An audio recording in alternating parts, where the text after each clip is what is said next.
শেষ আশ্রয়স্থল, নির্যাতিত নিপীড়িত কাফেলা বাংলাদেশ জামাত ইসলামী রংপুর মহানগরীর কোতোয়ালি থানার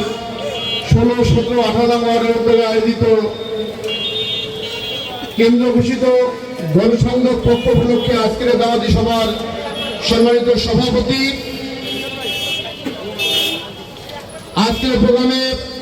প্রধান অতিথি হিসাবে উপস্থিত থাকবেন এদেশের গণমানুষের প্রিয় সংগঠন বাংলাদেশ জামাত ইসলামী কেন্দ্র গণপরিষদের অন্যতম সদস্য, রংপুর মহানগরীর সাবেক সংগ্রামী আমির, ইসলামী ব্যাংক কমিউনিটি হাসপাতাল রংপুরের সম্মানিত পরিচালক, আলামিন ট্রাস্ট রংপুরের সম্মানিত চেয়ারম্যান, রংপুর 3 সদর আসনের আগামী সংসদ নির্বাচনে জামাত মনোনীত সংসদ সদস্য প্রার্থী, রংপুরের মানুষের প্রাণপ্রিয় জননন্দিত জননেতা জনাব অধ্যাপক মাহবুবুর রহমান বেলাল, উপস্থিত জামাত ইসলামের বিভিন্ন পর্যায়ের নেতৃবৃন্দ, আইন শৃঙ্খলা রক্ষাকারী বন্ধুগণ, সাংবাদিক বন্ধুগণ, সম্মানিত উপস্থিতি, মাইক্রোফোনের মাধ্যমে যারা শুনছেন, প্রিয় উপস্থিতি, আসসালামু আলাইকুম ওয়া রাহমাতুল্লাহ। আল্লাহ রাব্বুল আলামিনের দরবারে লাখো কোটি শুকরিয়া আদায় করছি, যার একান্ত মেহেরবানিতে মহান রব্বুল আলামিনের সুস্থ কণ্ঠ উদু ইলা সাবিলি রাব্বিকা বিল হিকমতের অংশ হিসাবে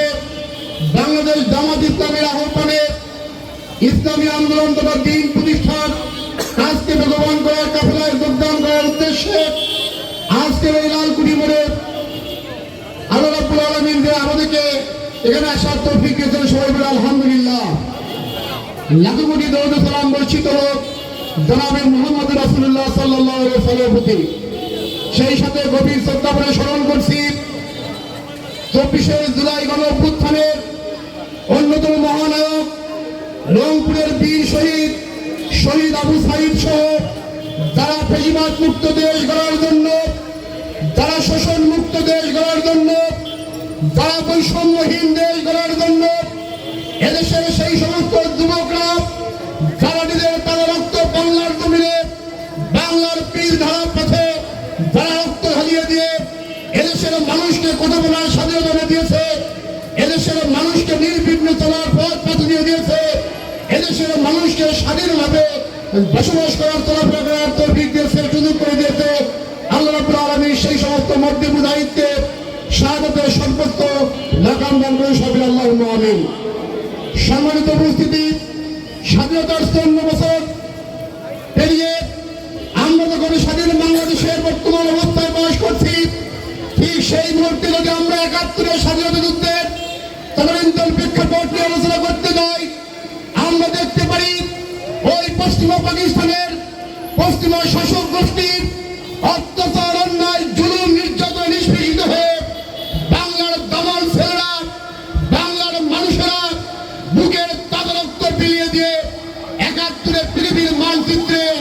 বাংলাদেশ নামের একটি স্বাধীন সার্বভৌম দেশের পতাকা উন্মোচন করেছিল। কিন্তু আমরা কি দেখতে পাই, 71-এর স্বাধীনতার পর তদানীন্তন শাসক গোষ্ঠী ওই শেখ মুজিবের নেতৃত্বে তদানীন্তন সরকার বাংলাদেশের মানুষের কণ্ঠরোধ করে সমস্ত দলের কার্যক্রম বন্ধ করে দিয়ে শুধুমাত্র একতন্ত্র বাকশাল কায়েম করেছিল। কথা বলেন ঠিক কিনা?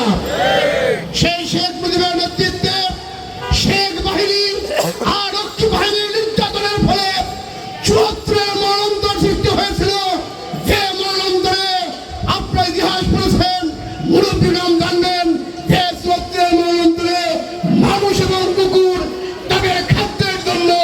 ডাস্টবিনে কারাকারি করেছে। কথা বলেন ঠিক কিনা? এদেশের মানুষ যখন পশ্চিমাদের কাছ থেকে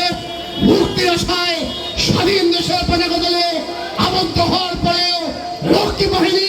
শেখ বাহিনী, মুজিব বাহিনীর সেই কম্বলতন্ত্রের নেতৃত্বে তাদের শান্তি যখন বিলম্বিত হচ্ছিল, তাদের স্বাধীনতা যখন বিলম্বিত হচ্ছিল, তখন দেশের মুক্তিকামী মানুষ 75-এর একটি রাজনৈতিক পট পরিবর্তন ঘটায়। কথা বলেন ঠিক কিনা? 75-এর রাজনৈতিক পট পরিবর্তন করার পরে শহীদ রাষ্ট্রপতি জিয়াউর রহমানের নেতৃত্বে এদেশের আমার গণতন্ত্র, বহুমুখী গণতন্ত্র চালু হয়। এদেশে ইসলামপ্রিয় মানুষ আবার ওই ধারাবাহিকতায় একটি সময়ের পর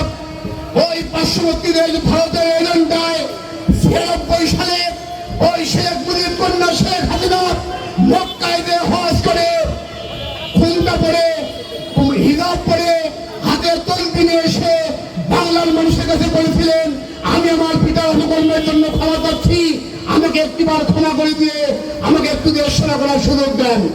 বাংলার ইসলাম প্রিয় মানুষ সেই শেখ হাসিনার হিজাবি মহিলা দেখে, হাতের তসবি দেখে ইসলাম প্রিয় মানুষ মনে করেছিল হাসিনা হয়তো তারা বাপের চরিত্র ভুলে গিয়েছে,